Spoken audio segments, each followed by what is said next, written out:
Man, wake up, man. Yo, what you doing? Not watching these videos and stuff, man. Yo, wake up! Wake up! I'm just playing with y'all. Yo, let's go with y'all, man. Yo, this is Reef'Lik. And this is Leaky This is Reef'Lik. Anime Horror Gang. Let's go with y'all, man. Got another video. Today we're going to be reacting to Mr.Ballen. Yo, shout out to Mr.Ballen, man. You know Mr.Ballen's the GOAT, man. We love all your hard content, Mr.Ballen. Please go subscribe to Mr.Ballen, y'all. Please show him a lot of love and support over there, because you know he be doing this thing over there. So please like, comment, subscribe, and join our big happy family. Yes, y'all. Join the family. Anime Horror Gang. Yeah, join Anime Horror Gang, y'all, because you already know we Supreme Kais over here, we're losers over here, and we love entertaining y'all and stuff, and we want y'all to be a part of our big happy family. If you love anime or horror, and if you love both, you got the best of both worlds over here, y'all. So please like, comment, and subscribe over here, y'all, and let's begin!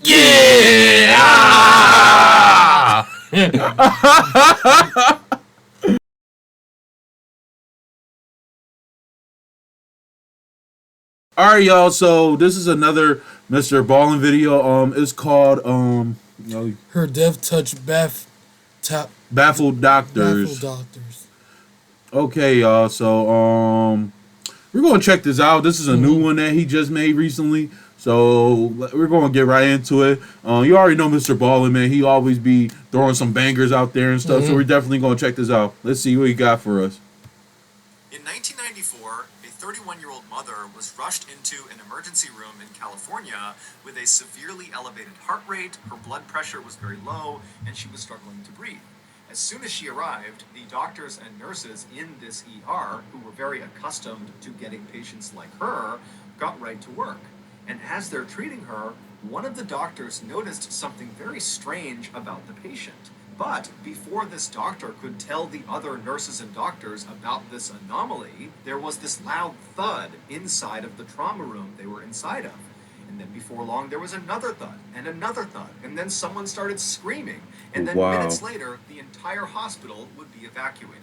But before we get into that story, if you're a fan of Strange, Dark, and Mysterious delivered in story format, then you've come to the right place, because that's all we do, and we upload once a week. So, if that's of interest to you, please sneak in to the like button's house and set all of their clocks back 1 hour. Also, please subscribe to our channel and turn on all notifications so you don't miss any of our weekly uploads. Okay, let's get into today's story. Mr.Ballen.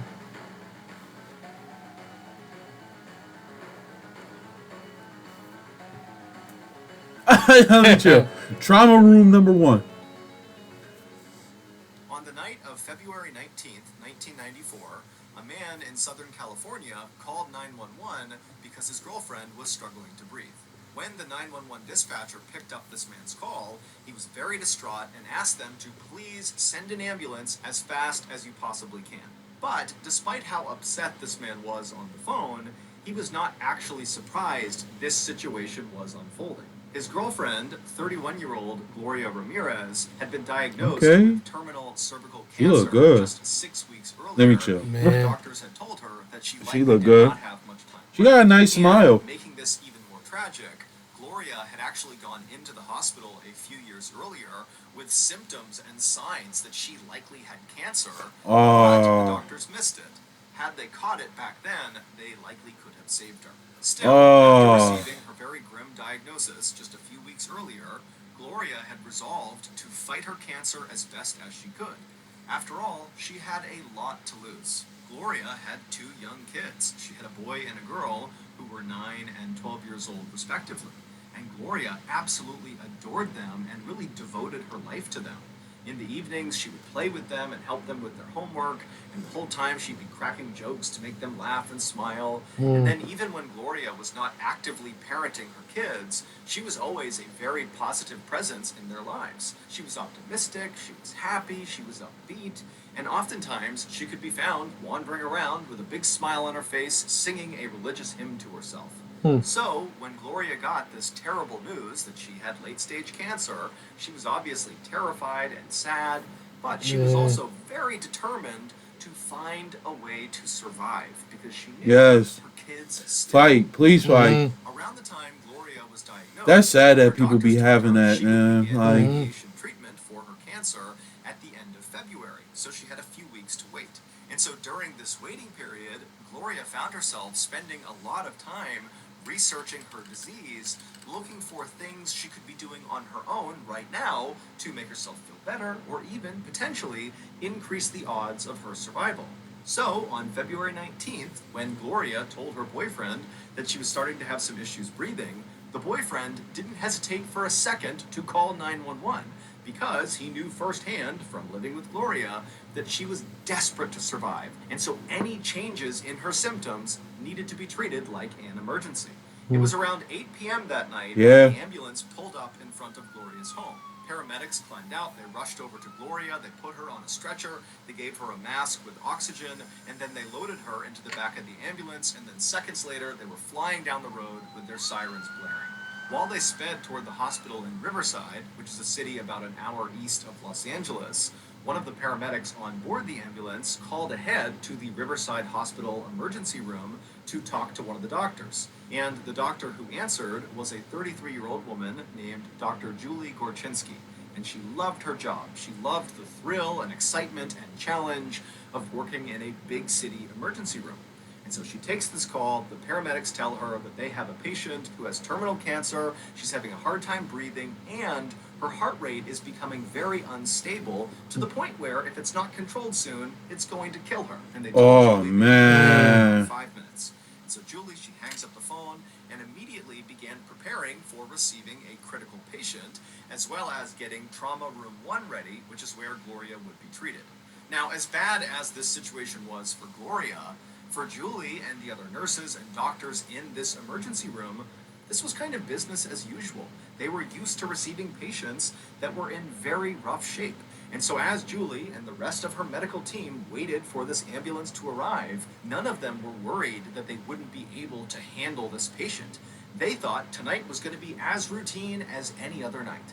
However, they would be very, very wrong. Oh man. I be feeling so bad with people with cancer and stuff. Because it's like, dude, like, they don't be deserving that, man. And it's like, some people can't, like, afford doctors and stuff, like, the really good ones. And stuff, like, they, like, it's like, like, some people can't, like, afford good health care and stuff. And it's really sad and stuff for that. And that's really sad, y'all. Like, for real. It is, though. Right at 8:15 p.m. And as That's soon so as the sad. ambulance came to a stop, the paramedics jumped out, they ran around to the back, they opened up the back doors, they pulled Gloria out still on her stretcher, and they pushed her as fast as they could through the doors into the emergency room. Once inside, Julie and the rest of her team, they took Gloria and they pushed her left down a hallway into trauma room 1. Once inside, the doctors and nurses immediately noticed that Gloria's heart rate was spiking dramatically and her blood pressure was falling dramatically. So, Julie and her team began administering a standard set of treatments for someone in this condition. They switched Gloria's oxygen mask she had been using on the ambulance ride for a more powerful one. They gave her painkillers, sedatives, and drugs to help steady her heartbeat. And at first, the treatments seemed to be working, because pretty quickly Gloria's heartbeat began to level out. However, it didn't last. Soon, Gloria's heartbeat was racing so insanely fast that all of these alarms were going off on her heartbeat monitor, knowing they had... Dude, I know that was scary in there. Began removing Gloria's t-shirt in order to administer electric shocks to her chest with paddles. This is a way for doctors to kind of reset a patient's heartbeat. As the nurses got the electric paddles ready, they, and the rest of the medical team, suddenly noticed 2 strange things about Gloria. The first was that Gloria seemed to be emitting this strange garlicky smell from her mouth. The second was Gloria's skin looked very greasy. However, despite the entire medical team taking note of these 2 things, no one thought they were significant. Lots of patients suddenly are brought into the ER, and very rarely do they have a chance to shower or brush their teeth beforehand. And so they figured that was the reason she looked and smelled that way. Finally, the big electrical paddles were ready, and so the nurses placed them on either side of Gloria's heart, and then they began sending powerful bolts of electricity into Gloria's chest. While the nurses worked on Gloria's heart, other members of the medical team needed to assess Gloria's overall condition. And so to do that, they needed to draw her blood. So a nurse took an alcohol wipe and cleaned a small spot on Gloria's arm, and then she took a syringe and jabbed it inside of Gloria and began the draw. And as soon as she did this, Trauma Room 1 filled with a new smell. It was a chemical smell. And Julie immediately noticed it, and she looked over at the nurse doing the blood draw, and she said, "I think it smells like ammonia in here." And the nurse, who was doing the blood draw, kind of scrunched her face up in disgust and nodded in agreement. The nurse finished the blood draw and then handed the blood vial to Julie. And as Julie was taking this blood vial from the nurse, she noticed the nurse looked suddenly very confused and very disoriented. Her eyes were kind of flickering and she was staring straight ahead like she didn't know where she was. And so Julie, she sees this in the nurse, and then she glances down at this blood vial in her own hand now, and she sees something she's never seen before. The blood inside this vial, Gloria's blood, was full of these small white crystals. But before Julie could tell anybody else in the room about these strange crystals in the patient's blood, the nurse who had done the blood draw went from being dazed and confused to collapsing on the ground. Luckily, another doctor had seen the nurse starting to collapse and dove out and caught her right before her head hit the ground. This collapsed nurse was very quickly placed on a stretcher and wheeled out of Trauma Room 1 so the other doctors and nurses could focus on Gloria, who was obviously dying. And so Julie, who was still just standing in the middle of this room holding this vial of blood, was wondering what the heck just happened to her colleague, and she's also looking down at these crystals thinking, I've never seen this before, what does this mean? And right as she was about to flag one of the other medical team members over to look at it, Julie began feeling very nauseous and her head started spinning. What the heck? She felt like she might collapse, and so not wanting to cause any more distractions for the main team, she quickly placed this vial of blood on a nearby tray, and then she quickly made her way out of Trauma Room 1 and sat down in a nearby chair. And as soon as she sat down, another staff member at the hospital, who had not been inside of the trauma room, ran over to Julie and asked her, hey, are you okay? And Julie, she looked up at this staff member and she tried to speak, but she couldn't. And then her eyes rolled back into her skull and she slumped forward and fell to the ground. And at the same What the heck? What's going on? Outside of Trauma Room 1, inside of the trauma room, there was another thud as another nurse collapsed, and then another. And what is happening? Screams were coming out of Trauma Room 1 as people inside who had not collapsed yet are looking around, seeing their colleagues just dropping like flies for no... Can you imagine walking up and everybody just dropping, the doctor, the nurses? I'm like, what the heck is happening here? Yo, I'm not Is it her? Yo, I don't know, man. It's like Ever since they did that heart joint, they had that smell. It's like, reason. And so pretty quickly, Man. a call came out over the hospital intercom to evacuate the hospital. The only people that would stay back would be a skeleton crew of doctors and nurses and Gloria, because they felt like moving Gloria outside right now would likely kill her. We need to save her right now. Outside the hospital, the parking lot very quickly filled up with doctors and nurses and other sick people on stretchers. People were screaming and crying, sirens were blaring, and the medical staff that was still healthy was running all over the place looking for supplies to help treat their coworkers. Meanwhile, shout out for all them nurses and doctors that like really kept their head calm during that, because there's more people. Like, I know her life is at risk, but everybody else's life is at risk too. Since you took them out the room, so it's kind of like, man, it's like shout out to them, because you don't know what could happen outside. Yeah. So like, man. Back inside of Trauma Room 1, things for Gloria only seemed to be getting worse. The 4 doctors and nurses who had stayed back continued to administer more drugs, more shocks to her chest, more oxygen, but no matter what they did, her blood pressure continued to fall, and her heartbeat became fainter and fainter and fainter. Finally, at 8:50 p.m., roughly 35 minutes after Gloria had first been wheeled into the emergency room, she died. In that 35-minute window, 23 of Riverside Hospital staff had either collapsed or become very sick and then collapsed. Oh my God. But the most affected person by far was Julie. She was in such bad shape by the time she made it out to the parking lot that she was actually put on an ambulance from her hospital and driven to another hospital where she was admitted to their intensive care unit. And there, a nurse drew her blood, and in it were little white crystals just like in Gloria's blood. At 11 p.m. on the same night all this craziness happened, a hazardous materials team dressed in full hazmat suits entered the Riverside Hospital to look for a chemical leak, because that was the running theory that some sort of leak had happened in the hospital, it had made its way into Trauma Room 1, and that's what had caused everyone to collapse and get sick.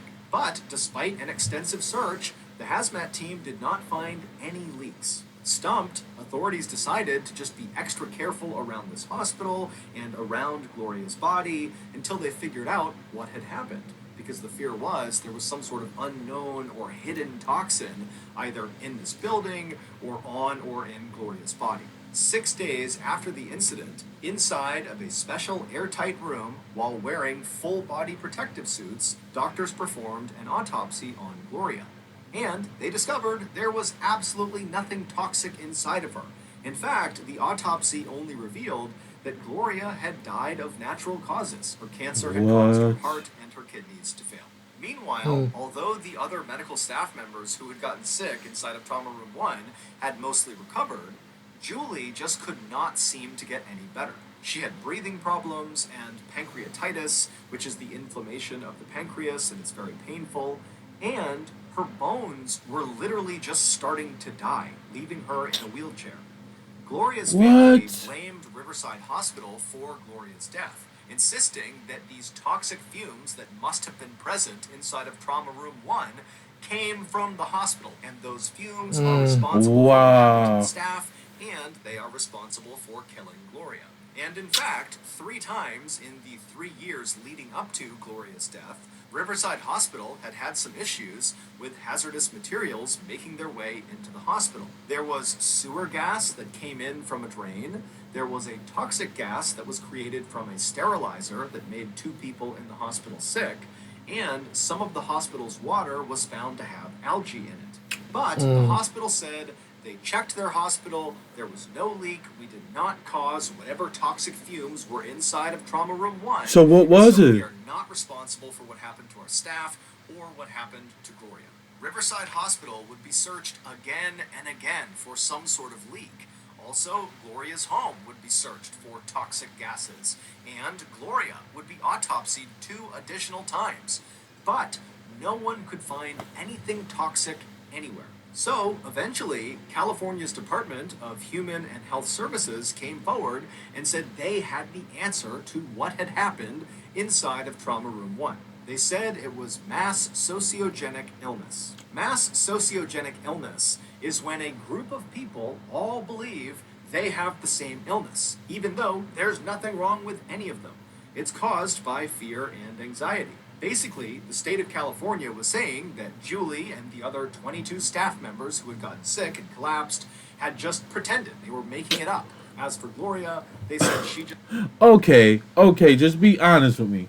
I kind of feel like if people is falling down, like for you to fall down and just literally pass out like that, it's kind of like, that's not normal. Man, honestly, if you've seen like more than just one person passed out on the ground, it's like, so you're literally just saying that I'm fronting, and then the other girl's bones is deteriorating, and she's still in the hospital. So you telling me that's fake? Yeah, man. Just died from her cancer. They don't know what's going on. They don't. Made a lot of people unhappy. It's like people from the outside looking in, like they're not even looking into the. Documented, she couldn't walk anymore because her bones were literally dying, and so Gloria's. It's like, how do y'all like really know that's really true? Bring something up, and we are going to sue. But before they did, an obscure lab located just outside of San Francisco, California, it was called the Forensic Science Center, was called in to do yet another investigation into what happened inside of Riverside Hospital. And what these scientists found would make history. Here is what they discovered. After Gloria was diagnosed with cancer, she began researching not only her disease, but also alternative treatments that she could do on her own before she began her radiation treatment at the end of February. And according to the scientists of Forensic Science Center, Gloria must have begun using a well-known controversial home remedy to help with her pain. It was called dimethyl sulfoxide, or DMSO for short. In the 1960s, DMSO was prescribed to treat pain and anxiety, but as it became more popular, it was discovered that it could cause eye damage, and so the government said, you can't use this anymore. But even though DMSO was no longer available as a medicine, it was still being sold in gel form inside of hardware stores as a heavy-duty degreaser. And it was this type of DMSO, the gel form, that Gloria had begun rubbing all over her skin, head to toe. Oh, this was God. the reason when she arrived in the emergency room, her skin looked greasy, because she was literally covered head to toe in this gel. It was also why her breath smelled like garlic, because after DMSO is absorbed into your bloodstream, you emit a sort of garlicky smell both through your pores and out of your mouth.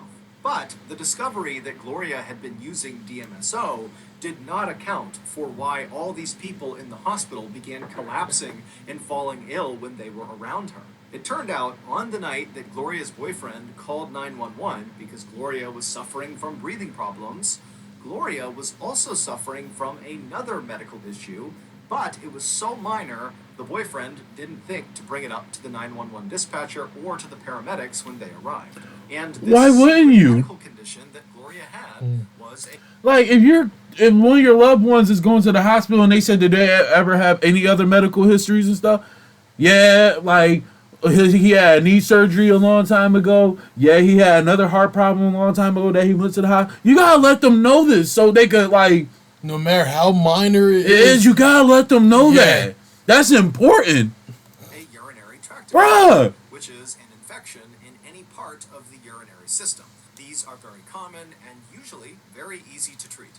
But what nobody realized was that because Gloria had this infection, her body was not flushing out the DMSO chemicals that had seeped inside of it from all this gel on her skin. Damn. Still, even very large amounts of DMSO chemicals inside of your body or on your skin was not good. not enough to cause any harm to you or people around you. Oh, okay. The danger started when the EMTs in the ambulance put that oxygen mask on Gloria's face as they transported her to the hospital. Suddenly, there was this new chemical being introduced into Gloria's body, oxygen.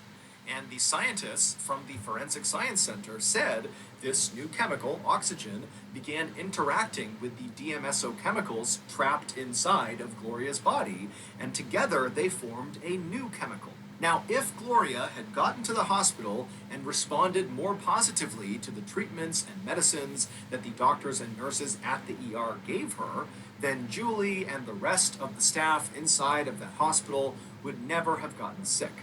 For that to happen, for that catastrophe to play out inside of that hospital, two very specific things had to happen in the correct order.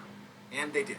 First, there was the electric shocks. When the medical team was pumping electrical shocks into Gloria's chest, the scientists from the Forensic Science Center say those charges of electricity interacted with that new chemical inside of Gloria, and it changed this new chemical again.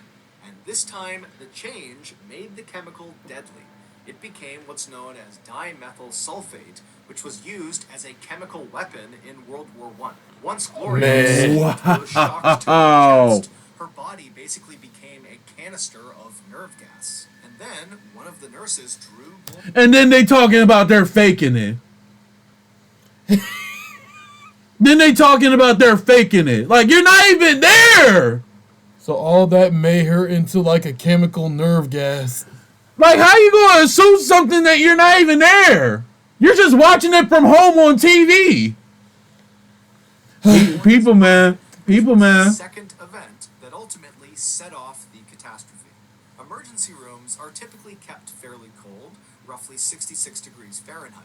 But when this new deadly chemical was created inside of Gloria, it was still inside of her body where it was warm. And for dimethyl sulfate, when it is warm, it's unstable and much less. So if that happened to her, how come when they did when they checked her body, it wasn't nothing there. So it was gone by the time of that? Man. I don't know. There's questions. But when that nurse drew Gloria's blood, inside of the blood was the deadly chemical. And now it was no longer in Gloria. It was in this cool 66-degree room. And so it began to stabilize and started producing those little white crystals inside of the blood vial. That Wow. and as it stabilized, it turned into a gas, and it filled the room, and the staff began to breathe it in. The scientists from the Forensic Science Center do not think that this mass poisoning event contributed to Gloria's death, meaning Gloria did really die from her cancer. Gloria's family has denied that Gloria ever used DMSO, and they still insist that the hospital was responsible for Gloria's death. The hospital... I mean, but it's kind of... I mean, I understand and stuff, but it's kind of like she already had cancer already, and she, like, put that stuff on her. So it's kind of like you really can't, like, you know, blame them. I don't want to say nothing wrong, but it's like, you know, it's like... The hospital would never admit that they did anything wrong. Like, they was trying their best to help her out. You know what I'm saying? Like... And her bones never really recovered from the damage that was done to them, despite 8 surgeries to try to fix them. However, Julie would eventually go back to being a practicing doctor at another hospital, and she has said the ordeal she went through inside of Trauma Room 1 at Riverside Hospital actually made Rest her... in peace to Gloria. Oh, God. So, that's going to do it. If you got something out of today's episode and you haven't done this already, please sneak in to the like button's house. This story was crazy, yo. Yeah, it was, though. Also, please Like, subscribe insane. to our channel and turn on all notifications so you don't miss any of our weekly uploads. We have a podcast called the Mr.Ballen Podcast. That's sad. It puts out brand new podcast exclusive stories on Monday mornings, and on Thursday mornings we put up... Shout out to Mr. Ballen, man. Your stories be, like, immaculate. Like, Another good one, though. like another good joint. We got... Yeah. To our charity. It's called the Mr. Ballen Foundation. We love Mr. Ballen, man. His videos be good. And it provides support to victims of violent crime. As well Yeah, as y'all. This is another good one. Yo, this one was crazy. Man, it's like a lot of things coming together to create Another deadly chemical in it, and once they pulled it out, it was kind of like it was game over. Wow. And they really had the nerve to say they faked it. You just took something from what happened from a long time ago, and you assume that. So everybody just passed out all of a sudden. I ain't never seen that before. I ain't never seen that. All the years that we lived, I ain't never seen a group of people just fake passing out. Like, And for real, though. I mean, I ain't never seen that. Leaky Leak ain't never seen that. It's kind of like, is y'all serious? But hey, it is what it is. Rest in peace to Gloria. Y'all, please go show love and support to her family and stuff, because, you know, people that got cancer and stuff, that is really sad. And it's like, you know, like they be trying their best to fight it and stuff. And we support them 100%. Cancer patients, we really do support them 100%. So please go show love and support to them as well, because having cancer is no joke and stuff. And like, it's really sad. Like, rest in peace to Gloria. Please go show love and support to her family as well. As much love and support as you can. But we gotta go, y'all. This is a good video. Yo, and another thing, like, we might go back into Mr. Ballen's older videos and check way more of his content out. So if y'all really want us to do that, we're going to start doing that soon. So, like, we're going to check out some new stuff also from him too, but we're going to definitely check out some old stuff that he threw out there. Like, older videos that he got. So, we're going to check them out, and we see y'all next time to the next reaction. See you later. Deuces. We love y'all so much. Anime Hard Game. Please subscribe. So, see y'all next time. See you next time.